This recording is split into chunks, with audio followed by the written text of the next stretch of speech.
آمنت بالله وملائكته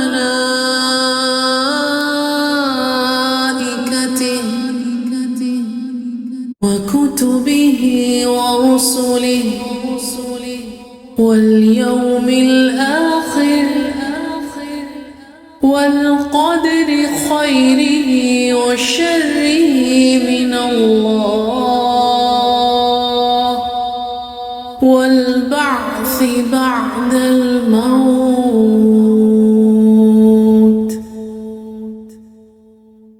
آمنت بالله وملائكته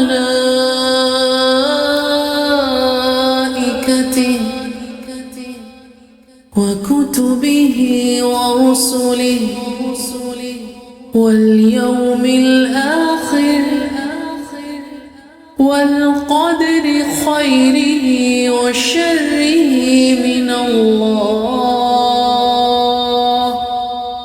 والبعث بعد الموت. اعوذ باللہ من الشیطان الرجیم بسم اللہ الرحمن الرحیم ان الحمد للہ تعالی نحمده ونستعین به ونستغفره ونعوذ باللہ من شرور انفسنا ومن سیئات اعمالنا من یهد اللہ فلا مضل له ومن یضلل فلا ہادی له واشهد ان لا الہ الا اللہ وحدہ لا شریک له وَأَشْهَدُ أَنَّ مُحَمَّدًا عَبْدُهُ وَرَسُولُهُ صلی اللہ علیہ وسلم۔ تمام تعریفیں اللہ کے لیے ہیں، ہم اس کی تعریف کرتے ہیں اور اس سے مدد اور معافی طلب کرتے ہیں۔ ہم پناہ مانگتے ہیں اللہ عز و جل کی خود کی برائیوں سے اور تمام برے کاموں سے۔ جسے بھی اللہ کی ہدایت ملے اسے کوئی گمراہ نہیں کر سکتا، اور جسے اللہ نے گمراہ کیا اسے کوئی ہدایت نہیں دے سکتا۔ ہم گواہی دیتے ہیں کہ عبادت کا حقدار صرف اللہ ہے اور اس کا کوئی شریک نہیں، اور گواہی دیتے ہیں کہ محمد صلی اللہ علیہ وسلم اللہ تعالیٰ کے بندے اور رسول ہیں، اور اللہ اپنی سلامتی بھیجے اپنے آخری نبی پر اور ان کے اہل و عیال پر اور ان کے صحابہ پر۔ السلام علیکم ورحمۃ اللہ وبرکاتہ۔ اب تیسرا گروہ اہل سنت کا گروہ، انہوں نے فرمایا انسان کی مشیت بھی ہے، انسان کی مشیت بھی ہے یعنی چاہت بھی ہے، اللہ تعالیٰ کی مشیت بھی ہے یعنی انسان کی مشیت بھی ہے، اللہ کی مشیت بھی ہے۔ دونوں آیتوں کو جمع کیا جس میں دونوں کا ذکر ہے، احادیث کو جمع کیا اس میں تقدیر کا ذکر ہے۔ پھر جمع کرنے کے بعد ایک فیصلہ یہ کیا جو کچھ کائنات میں ہو رہا ہے وہ اللہ تعالیٰ کی تقدیر سے ہو رہا ہے، جو کچھ انسان کو اچھائی اور برائی پہنچ رہی ہے وہ اللہ تعالیٰ کی تقدیر سے پہنچ رہی ہے۔ اللہ تعالیٰ نے جو چاہا ہے اسے جان چکے تھے، اسے لکھا ہے اپنی مشیت سے، جو کچھ چاہا اسے پیدا کیا، جو کچھ نہیں چاہا اسے پیدا نہیں کیا۔ اور انسان کو اللہ تعالیٰ نے اختیار بھی دیا یعنی چوائس بھی دی، اور اس کا اختیار اپنے اختیار سے ماتحت ہے، یعنی اللہ تعالیٰ کا جو چوائس ہے اس کی چوائس سے انسان کی چوائس اللہ کے نیچے ہے۔ ایک ایگزامپل دیتی ہوں میں، اب ایک فروٹ ہے، فروٹ باسکٹ ہے، اب ایک باسکٹ میں فروٹس رکھے ہوئے ہیں۔ اب ایک انسان ایپل لینا چاہتا ہے، دوسرا اب فروٹ باسکٹ میں سے اب انسان سے کہیں کہ اس میں سے فروٹ لیں، تو ایک انسان ایپل لیتا، پھر دوسرا بنانا، پھر تیسرا گریپس اٹھاتا۔ جس نے ایپل اٹھایا کیا اس کو کوئی مجبور کیے کہ تم ایپل ہی اٹھانا؟ اس کی چاہت تھی، اس کی چاہت یہ تھی کہ وہ ایپل کھائے تو ایپل اٹھایا، اور جس کی چاہت تھی بنانا کھائے تو وہ بنانا اٹھایا۔ تو جس نے بنانا اٹھایا اسے کسی نے مجبور کیا کہ تم جو ہے سو بنانا ہی اٹھانا۔ جس نے جو چاہا وہ اٹھایا، یہ آپ کی اپنی چاہت ہے۔ تو اللہ تعالیٰ کی کیا چاہت ہے؟ اللہ تعالیٰ نے توفیق دی ہے تو آپ نے وہ اٹھایا، اللہ تعالیٰ آپ کو چوائس دیے، ٹھیک ہے۔ پھر اب ایگزامپل سے میں سمجھا رہی ہوں کہ وہ باسکٹ میں سے آپ فروٹ لینا چاہ رہے ہیں، تو آپ کو جو پسند ہے، آپ کو آپ کی جو چاہت ہے، آپ وہ اٹھا رہے ہیں۔ تو یہاں پر جو ہے سو اللہ تعالیٰ نے آپ کو چوائس دی، آپ کچھ بھی لے سکتے اس میں سے، لیکن اللہ تعالیٰ کی توفیق سے ہم وہ اٹھا سکتے۔ اگر اللہ تعالیٰ کو توفیق نہیں دیا تو اللہ کی قسم، اگر اللہ تعالیٰ نے نہیں چاہا تو آپ کا ہاتھ وہیں رک جاتا۔ یہ اللہ تعالیٰ کی مشیت ہے، سمجھے؟ جو آپ کی مشیت تھی آپ اپنے اختیار سے لے لیا۔ اس لیے یاد رکھے، جن لوگوں نے یہ سمجھا ہے کہ انسان کا کوئی اختیار نہیں، اللہ کا اختیار ہے، وہ بھی گمراہ ہے، اور جن لوگوں نے یہ سمجھا ہے کہ صرف انسان کا اختیار ہے، اللہ کا نہیں، وہ بھی گمراہ ہے۔ تو انسان کا اختیار بھی ہے لیکن اللہ کے اختیار کے نیچے۔ اب سمجھ میں آئی بات؟ یہ ایک اور مسئلہ ہے تقدیر کے معاملے میں کہ بعض لوگ گناہ کر کے یہ کہتے ہیں کہ میرے مقدر میں لکھا تھا، میں کیا کرتا، یعنی میرے مقدر میں لکھا ہوا تھا تو اب میں کیا کروں؟ تو قاتل نے قتل کیا، یہ میرا مقدر میں لکھا ہوا تھا تو مجھے سزا کیوں دیتے ہو، یہ کہہ سکتا ہے نا۔ تو مشرک نے شرک کیا اور کہا کہ یہ تو میرے تقدیر میں تھا، میں کیا کرتی، یعنی میں کیا کروں؟ اور ایک دلیل پیش کرتے ہیں کہ اس میں ایک دلیل یہ پیش کرتے ہیں کہ آدم علیہ السلام اور موسیٰ علیہ السلام کے ملاقات ہوئی تو موسیٰ علیہ السلام نے کہا آپ کی وجہ سے جنت سے نکلنا پڑا، تو آپ نے غلطی کی ہے، اس غلطی سے ہمیں بھی سزا ملی ہے، تو ایسا کیوں کیا؟ تو آدم علیہ السلام نے کہا جو اللہ تعالیٰ نے میری تقدیر میں لکھا تھا اس کو میں تبدیل نہ کر سکتا تھا، تو تقدیر کا سہارا لیتے ہوئے انہوں نے یہ جواب دیا کہ میری تقدیر میں تھا۔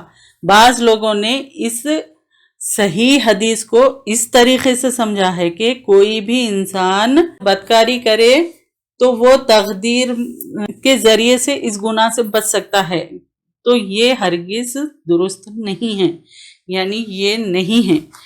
نمبر ایک یہ کہ آدم علیہ السلام نے جب یہ فرمایا میرے تقدیر میں تھا، یعنی یہ صحیح حدیث کو غلط سمجھ کے اس سے جو ہے سو اس کے ذریعے سے گناہ نہیں کر سکتے ہم۔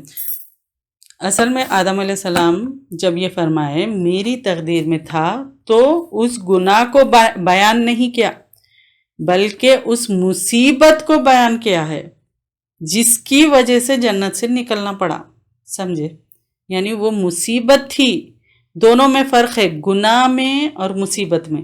گناہ حجت کبھی نہیں ہو سکتی کسی کے لیے، یعنی گناہ سے بچنے کے لیے تقدیر حجت بن سکتی ہے نہیں، لیکن مصیبت تو جو ہے وہ اللہ کی طرف سے، یعنی گناہ سے بچنے کے لیے حجت نہیں بن سکتی، لیکن مصیبت جو ہے وہ تو اللہ کی طرف سے ہے، اللہ تعالیٰ کی طرف سے یہ تقدیر ہے، اس میں کوئی شک نہیں۔ جو مصیبت آتی وہ تقدیر ہے، گناہ اور مصیبت میں فرق ہے۔ تو دوسری بات یہ کہ اگر کوئی شخص گناہ کرے پھر توبہ کر لے، پھر اس کے لیے جائز ہے کہ یہ میرے تقدیر میں تھا، یعنی وہ گناہ کر لے پھر اس کو توبہ کر لے۔ تو آدم علیہ السلام توبہ کر چکے تھے، تو توبہ کرنے کے بعد یہ بات مصیبت کی بات بتا رہے، گناہ نافرمانی کی بات نہیں بتائے، تو اس معاملے میں اس طریقے سے جواب دینا بالکل درست نہیں۔ پھر عقلی دلیل بھی ہے، اس کے ساتھ ساتھ کوئی اگر آ کے آپ کے پاس چوری کرتا ہے، اب عقل کی بھی ایک دلیل دیکھیے، چوری کرتا ہے، اب اس کو جو ہے سو پکڑ لیتے ہیں تو کیا آپ اس کو معاف کر دیتے ہیں؟ بعض لوگ کہتے ہیں کہ تقدیر میں تھا چلو معاف کر دیں گے، بعض معاف بھی کر دیں گے۔ اچھا، اس سے بڑا جرم کیا ہے؟ آپ کے بھائی کو یا بیٹے کو اگر کوئی آ کے قتل کر دے تو کیا آپ اس کو معاف کریں گے؟ اگر آپ معاف بھی کر دیں گے تو اللہ تعالیٰ معاف نہیں کرے گا۔ بعض ہوتے معاف کر دیتے لیکن اللہ تعالیٰ تو معاف نہیں کرے گا۔ اللہ تعالیٰ کا حق ہے اللہ یہ کہ وہ توبہ کر لے، اگر وہ توبہ کر لے تو اللہ تعالیٰ اس کو معاف کر دے گا، مگر اللہ کا انصاف ہے، اللہ تعالیٰ جو گناہ کرتا ہے اس کی سزا ضرور دیتا ہے۔ دوسری بات یہ ہے کہ دو راستے ہیں، ایک کٹھن راستہ ہے۔ اب ایگزامپل، اب آپ کوئی راستے سے جا رہے ہیں، ایک جیتی جاتی مثال لے لیجئے، ایک ایکسپریس روڈ ہے بالکل آسان، دوسرا پرانی روڈ ہے جو گڑھے ہے یا ٹیڑھے میڑھی روڈ ہے۔ تو جو آسان ہے آپ اختیار سے جاتے ہو، کسی نے آپ کو مجبور کیا کہ آپ کو مجبور تو نہیں کیا کہ نہیں یہ ٹیڑھے میڑھے گڑھے والے راستے سے جاؤ، آپ چوز کیے کہ اس آسان راستے سے جائیں گے، کیا بہتر آسان ہے اسی پہ چلتا ہے، تو کہیں راستہ ہے اس پہ نہیں جاتا، یعنی وہ جو کٹھن یعنی بالکل مشکل والا جو راستہ ہے تو اس پہ نہیں جاتے۔ تو جب آپ دنیا کے معاملات میں اچھائی کو اختیار کرتے ہو، دیکھیے جب آپ صرف راستہ چوز کرنے میں دو راستے ہیں، تو آپ کی تقدیر میں ہے بول کے کوئی بھی راستہ تو نہیں چوز کرتے، آپ دیکھ رہے ہیں کہ ایک آسان راستہ ہے، سیدھا صاف راستہ ہے، ایک گڑھے والا، تو اب یہ تو آپ نہیں بول سکتے کہ چلو کوئی بھی راستے سے چلے جائیں گے۔ آپ کی عقل کیا کام کرتی؟ نہیں، سیدھے اور صحیح راستے سے ہم جائیں، اس پہ آپ دنیا کے معاملات میں آپ اس کو چوز کر رہے ہیں، تو دین کے معاملے میں برائی کو کیوں نہیں چھوڑتے؟ یعنی برا کام کیوں کرتے؟ پھر برا کام کر کے یہ کیوں ڈالتے کہ اللہ تعالیٰ نے ہماری تقدیر میں لکھ دیا تھا؟ تقدیر میں اللہ تعالیٰ کی چاہت الگ ہے، تقدیر یہ ہے کہ آپ وہ کام کر لیتے، برا کام چھوڑ دیتے اور اچھا کام اختیار کرتے، تو آپ کے تقدیر میں تھا، تو آپ کو چوائس بھی تھی۔ چوتھی بات یہ ہے کہ آپ کے تقدیر میں زنا لکھا تھا، یعنی اب آپ ایگزامپل، تو آپ کیسے جان لیے کہ یہ آپ کی تقدیر میں ہے؟ یہ تو غیب کی بات ہے، تو آپ کیسا کہہ سکتے کہ یہ میرے تقدیر میں ہے؟ یعنی آپ یہ کیسے کہہ سکتے ہیں کہ یہ میرے تقدیر میں ہے جبکہ یہ غیب کی بات ہے؟ تو آپ اچھا کام کر کے بھی یہ کہہ سکتے ہیں کہ تقدیر میں تھا، میرے تقدیر میں تھا میں نمازی بن جاؤں، تو آپ نے اس چیز کو آگے کیا جس چیز کا آپ کو علم نہیں، تو غیب میں تھا، پردے میں تھا، تو آپ کو علم نہیں تھا کہ زنا کریں گے یا نہیں، آپ نے کیا، تو پھر تمہیں یعنی جب آپ نے یہ کیا تو جب معلوم ہوا کہ آپ نے یعنی وہ کرنے کے بعد پتہ چلا، تو تقدیر میں تھا نہیں تھا اس بات کا کیسے کہہ سکتے ہیں کہ یہ تقدیر میں تھا؟ آپ نے کیا تو پھر تمہیں یعنی آپ کو معلوم ہوا کہ تقدیر چھپا ہوا راز ہے اللہ تعالیٰ کا، تو یعنی یہ جو تقدیر ہے چھپا ہوا راز ہے اللہ تعالیٰ کا، تو یہ بالکل جائز نہیں، کسی صورت میں بھی یہ جائز نہیں، یہ انسان یہ نہیں سوچنا ہے کہ یہ میری تقدیر میں لکھا تھا۔ وہ برا کام کرتا ہے پھر اور کہتا ہے کہ نہیں میرے تقدیر میں لکھا تھا، یہ بالکل درست نہیں ہے، کیونکہ یہ چھپی ہوئی بات ہے، یہ اللہ کا بالکل چھپا ہوا راز ہے، یہ بالکل جائز نہیں، کسی صورت میں بھی کوئی بھی عقل والا انسان اس چیز کو تسلیم کرنے کے لیے تیار نہیں ہے۔ آپ یعنی جو بھی عقل مند ہے یہ اس بات سے سمجھ میں آتا ہے کہ برائی اور اچھائی کے اللہ تعالیٰ ہم کو اختیار دیا ہے، تو آپ جو چوز کرتے ہیں اسی پر چوز کرنے کے بعد وہ چیز اگر اس میں نہیں ہوتی تو پھر وہ تقدیر میں ہوتا۔ آخر میں ایک مسئلہ ہے، کیا تقدیر پر راضی ہونا واجب ہے؟ کہ اللہ تعالیٰ نے مقدر میں لکھا ہے تو کیا اس پہ راضی ہونا ہر مسلمان پر واجب ہے؟ یہ ایک سوال ہے، اس کی تفصیل ہے۔ بعض تقدیر ایسی ہوتی ہے جو شرعاً فرض ہوتی ہے، آپ کی تقدیر میں تھا کہ جیسا آپ نمازی بن جاؤ، آپ پر فرض ہے کہ آپ راضی ہو جاؤ اور اس تقدیر پر کہ اللہ تعالیٰ نے تمہیں نمازی بنایا ہے تو آپ پر نماز پڑھنا فرض ہے، یعنی آپ کو تقدیر میں لکھا ہے کہ نماز پڑھنا، تو آپ نماز پڑھنا فرض ہے، آپ نماز پڑھنا ہے۔ تو دوسری قسم، کوئی شخص اللہ تعالیٰ نے لکھا ہے کہ یہ نافرمان ہو جائے، اس پر راضی ہونا حرام ہے۔ سمجھے یہ بات کو؟ یعنی آپ کی تقدیر میں ہے کہ آپ نمازی بن جائے، تو آپ پر فرض ہے کہ وہ نماز پڑھے، نماز یعنی فرض ہو جاتا کہ وہ نماز، وہ کام، یعنی نماز ہی کیا، کوئی بھی اچھی چیز اگر آپ کی تقدیر میں ہے آپ تو وہ اچھائی، آپ اچھائی کرنا فرض ہو جاتا وہاں پر کرنا۔ اور جس شخص کہ تقدیر میں لکھا کہ وہ نافرمان ہو جائے، اس پر راضی ہونا حرام ہے، یعنی وہ راضی نہیں ہونا ہے۔ اگر آپ کے سامنے وہ راستہ آ رہا ہے خراب، یعنی نافرمانی کا، تو آپ نافرمانی نہیں کرنا ہے، اس پر راضی، یعنی راضی نہیں ہونا ہے۔ راضی ہوں گے تو وہ حرام ہے۔ اگر کوئی زنا کر کے کہے کہ یہ تقدیر میں لکھا تھا، تو یہ شرعاً حرام ہے۔ کہیں سے بھی اگر آپ کو تکلیف پہنچتی ہے، جیسا یا تو لوگوں کی طرف سے یا پھر اللہ کی طرف سے پہنچتا ہے، اب جیسا چوری کی یا پھر ڈکیتی کی کوئی بھی تکلیف ہو سکتی کسی بھی ذریعے سے، یہاں پر آپ کے لیے یہ جائز نہیں کہ صبر کرو۔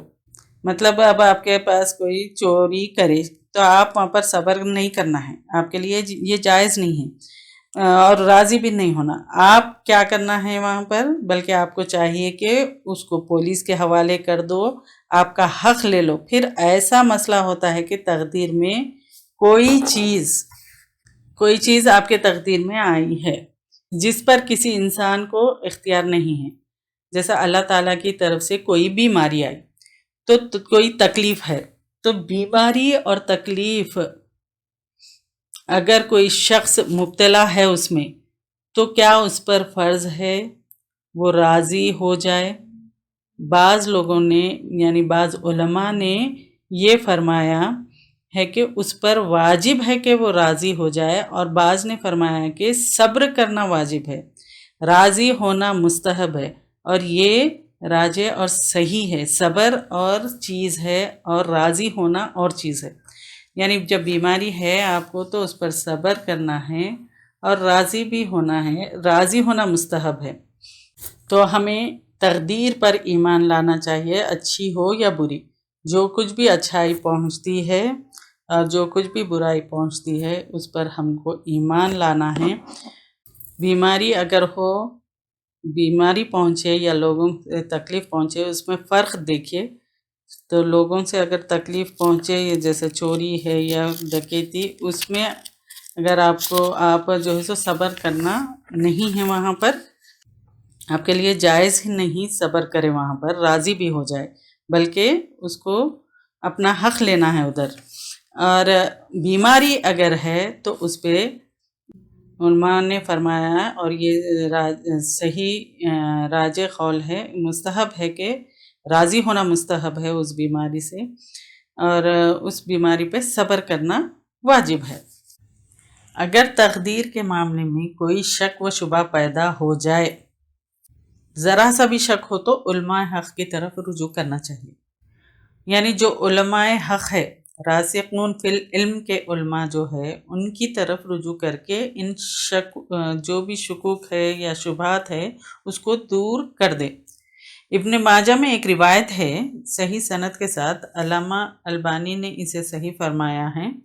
ابن تیمیہ ایک تابعی ہے، وہ فرماتے ہیں کہ تقدیر کے معاملے میں مجھے جو ہے سو شک و شبہ پیدا ہوا، تو مجھے ڈر ہوا کہ میرا دین نہ چلا جائے، تو میں گیا اور سیدنا ابی بن کعب رضی اللہ تعالیٰ عنہ کی طرف، جو مشہور صحابی ہے اور عالم صحابی ہے، تو میں نے ان سے گزارش کی کہ میرے دل میں شک پیدا ہو گیا تقدیر کے معاملے میں، تو میں چاہتا ہوں کہ آپ مجھے رہنمائی کریں، ان شکوک و شبہات کو دور فرمائیں۔ تو انہوں نے کیا فرمایا، سیدنا ابی بن کعب رضی اللہ تعالیٰ انہوں نے یہ فرمایا کہ اللہ کی قسم، اگر اللہ تعالیٰ جو مخلوق آسمان پر ہے یا جو مخلوق زمین پر ہے، اگر انہیں عذاب دے دے تو ظلم نہ ہوگا، اور اگر ان پر رحم کرے ان کے اعمالوں سے، اللہ تعالیٰ کا رحم زیادہ بہتر ہے۔ جتنی بھی یہ کائنات ہے، اگر اللہ تعالیٰ چاہے تو عذاب دے دے تو یہ ظلم نہیں ہوگا اللہ کی طرف سے، کیونکہ اتنی نعمتیں ہیں آپ کو جو نظر آ رہی ہیں یہ آپ کی پیدا کردہ تو نہیں ہے، اور نہ ہی آپ کے والد کی طرف سے ہے، اور نہ ہی دنیا کے کسی بھی محسن کی طرف سے نہیں ہے، صرف یہ ایک ہی محسن ہے جس کا احسان پوری کائنات میں دیا گیا ہے، یعنی کیونکہ وہ مالک بھی وہی ہے، رازق بھی وہی ہے، جو بھی چیزیں اللہ تعالیٰ نے دی ہے وہ اللہ تعالیٰ کی طرف سے ہے، تو اگر وہ عذاب دے دے تو کبھی ظلم نہ ہوگا۔ پھر آگے فرماتے ہیں کہ اللہ کی قسم اگر تمہارے پاس یعنی احد کے پہاڑ جتنا سونا دے دو اللہ کی راہ میں وہ تم سے قبول نہیں ہوگا۔ اچھی طرح جان لو اگر تقدیر پر ایمان نہ ہو، جو تکلیف تمہیں پہنچی وہ پہنچنی ہی تھی، اور جو اچھائی تمہیں ملنی تھی تمہیں ملنی ہی تھی۔ اگر تو اس حال میں مر جاتا، تیرا ایمان تقدیر پر نہ تھا، شک و شبہ تھا، تو جہنم میں داخل ہوتا۔ اگر اس کے بارے میں جاننا چاہتے ہیں تو عبداللہ بن مسعود کی طرف چلے جاؤ، یعنی وہ صحابی ان کو عبداللہ بن مسعود کی طرف بھیجے، تو پھر وہاں جاتے ہیں اور وہی سوال کرتے ہیں، پھر وہی جواب۔ پھر عبداللہ بن مسعود فرماتے ہیں جاؤ حذیفہ کی طرف، پھر وہاں پر بھی جاتے ہیں اور وہی سوال، پھر وہی جواب۔ آخر میں پھر وہ زید بن ثابت کے پاس جاتے ہیں، پھر وہاں پر بھی وہی سوال، پھر وہی جواب۔ یعنی یہ صحابہ کا قول نہیں ہے، یہ نبی صلی اللہ علیہ وسلم کا فرمان ہے۔ اب یہ ایک فائدہ ہے کہ بعض صحابی براہ راست نہیں سنتے تھے ایک دوسرے سے، یعنی آپ صلی اللہ علیہ وسلم سے ڈائریکٹلی نہیں سنتے تھے، لیکن ایک دوسرے سے سنتے تھے، اور یہ بھی ایک فائدہ ہے کہ اس میں ایک ایک لفظ جو وہ سنتے تھے وہی کہتے تھے، اور جو بھی وہ سنا اور یہی یعنی جیسا سنے ویسا بیان فرما دیتے تھے، یہی حق ہے۔ جب حدیث بیان کرتے ہیں تو کسی کے لیے جائز نہیں ہے کہ اپنے الفاظ استعمال کرے، اپنے الفاظ بیان کرے، یعنی عربک کے جو الفاظ ہوتے ہیں وہ ہو بہو ویسے ہی پڑھنا ہے، ہاں اس کا مفہوم بیان کر سکتے ہیں، جیسا سنتے ہیں ویسا بیان کرنا ہے۔ یہ حدیث کے جو الفاظ ہے جیسا سنے ویسے ہی بیان کرنا ہے۔ دوسرا یہ ہے کہ یہ جاننا ضروری ہے کہ اللہ تعالیٰ احکم الحاکمین ہے، یعنی اللہ تعالیٰ حکمت والا ہے۔ اللہ تعالیٰ فرماتے ہیں الیس اللہ باحکم الحاکمین، کیا اللہ تعالیٰ سب حاکموں کا حاکم نہیں ہے؟ یعنی پوری کائنات میں اللہ تعالیٰ کی حکمت چلتی ہے، اور جو کچھ بھی ہو رہا ہے پوری کائنات میں یہ اللہ تعالیٰ کی حکمت ہے۔ ایمان ہے، کفر ہے، توحید ہے، شرک ہے، اچھائی ہے، برائی ہے، ان سب میں اللہ تعالیٰ کی حکمت ہے۔ اور اللہ تعالیٰ کسی پر ظلم نہیں کرتا۔ اللہ تعالیٰ فرماتے ہیں وَلَا يَظْلِمُ رَبُّكَ أَحَدًا، اور تیرا رب کسی پر ظلم و ستم نہ کرے گا، یعنی اللہ تعالیٰ کبھی بھی کسی پر ظلم نہیں کرتے۔ ہاں، تقدیر کے معاملے میں کیوں کا سوال نہیں کیا جاتا، اور اسماء و صفات میں کیسے کا سوال نہیں کیا جاتا۔ اللہ تعالیٰ فرماتے ہیں لا یسأل عما یفعل وہم یسألون، اس سے پوچھا نہ جائے گا جو وہ کرے اور ان سے پوچھا جائے گا۔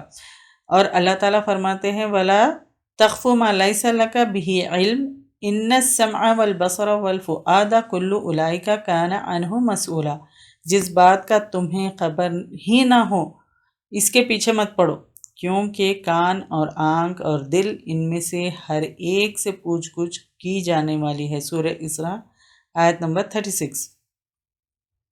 یعنی تقدیر کے معاملے میں یہ نہیں پوچھا جاتا کہ کیوں، بالکل جائز نہیں ہے۔ اس کیوں کے سوال سے کیا ہوتا ہے، اس کیوں سے یہ شک و شبہات پیدا ہو جاتے ہیں، اور آہستہ آہستہ وہ کیا ہوتا ہے، علم بن جاتا ہے، پھر علم آہستہ آہستہ یقین بن جاتا ہے، پھر یہ یقین آہستہ آہستہ عقیدہ بن جاتا ہے، اور یہ عقیدہ آہستہ آہستہ اس کے جسم پر اثر ہو کے عمل بن جاتا ہے، اور اس طریقے سے کیا ہوتا ہے، گمراہی ہوتی ہے، پھر جہنم۔ تو کیوں کا سوال نہیں کیا جاتا۔ یہ اچھا کیوں ہے، یہ برا کیوں ہے، یہ مومن کیوں ہے، یہ کافر کیوں ہے، یہ چھوٹا کیوں ہے، یہ بڑا کیوں ہے، یہ سوال نہیں کیا جاتا۔ اور اسماء و صفات میں کیسے کا سوال نہیں کیا جاتا۔ تو ہاتھ ہیں تو کیسے ہیں، علم ہے تو کیسے ہیں، زندگی ہے تو کیسی ہے، شر ہے شرعاً، یعنی یہ ساری چیزیں شرعاً جائز نہیں ہیں، اور انہی سوالوں سے گمراہی پیدا ہوتی ہے اور گمراہی جہنم تک لے کے جاتی ہے۔ تو یہ کیوں کا سوال نہیں کرنا ہے اور کیسے کا بھی سوال نہیں کرنا ہے۔ انسان کو اللہ تعالیٰ نے تقدیر کے معاملے میں اختیار بھی دیا ہے، اور اس کے ساتھ ساتھ مجبور بھی ہے، اور مطلقاً مجبور ہے، اللہ کا اختیار ہے، پھر اس کے نیچے انسان کا اختیار ہے۔ اللہ تعالیٰ فرماتے ہیں لمن شاء منکم ان یستقیم وما تشاءون الا ان یشاء اللہ رب العالمین۔ اس کے لیے جو تم میں سے سیدھی راہ پر چلنا چاہے اور تم بغیر رب عالم کے چاہے کچھ نہیں چاہ سکتے۔ یعنی تقدیر کے معاملے میں انسان نہ تو پوری طرح خود مختار ہے، یعنی کلی طور پر خود مختار ہے، اور نہ کلی طور پر مجبور ہے، یعنی پوری طرح نہ تو وہ خود مختار ہے اور نہ پوری طرح وہ مجبور ہے۔ جو بھی وہ ہے اللہ تعالیٰ کے اختیار کے نیچے انسان کا اختیار ہے، یعنی اللہ تعالیٰ کا اختیار پہلے ہے، پھر بعد میں انسان کا اختیار ہے۔ سبحان ربک رب العزت عما یصفون وسلام علی المرسلین والحمد للہ رب العالمین۔ سبحانک اللہم وبحمدک نشہد ان لا الہ الا انت نستغفرک ونتوب الیک۔ اگر آپ کو ہمارے لیکچرز پسند آ رہے ہیں تو یوٹیوب پر لائک اور سبسکرائب ضرور کریں۔ آمنت باللہ وملائکتہ